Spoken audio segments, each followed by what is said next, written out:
අමරිකාවේ හිටපු ජනාධිපති ජෝ බයිඩන් පිළිකාවකින් පෙළෙන බවට තහවුරු කරගෙන තිබෙනවා. පසුගිය සිකුරාදායි වෛද්‍යවරුන් ඒ බව තහවුරු කරගෙන ඇත්තේ. මේ වන විට පිළිකා තත්ත්වය ඔහුගේ අස්ථි දක්වාම පැතිරී ඇති බවද වෛද්‍යවරුන් පවසා තිබෙනවා.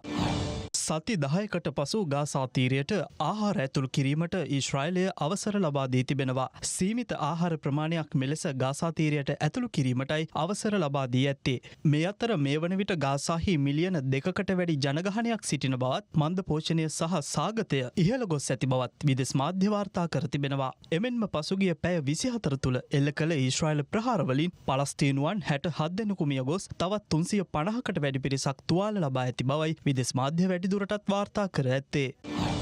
බ්‍රිතාන්‍යයේ කඳු තරණය කරන්නකු වන කෙන්ටන් කෝල් 19 වන වරටත් ලොව උසම කන්ද වන එවරස්ට් කන්ද තරණය කර වාර්තාවක් පිහිටුවා තිබෙනවා. 51 හැවිරිදි කෙන්ටන් කෝල් තමාගේම වාර්තාව බිඳ දමමින් මෙලෙස නව වාර්තාවක් පිහිටුවීම විශේෂත්වයක්. ඔහු ප්‍රථම වරට එවරස්ට් කන්ද තරණය කර ඇත්තේ 2004 වසරේදී.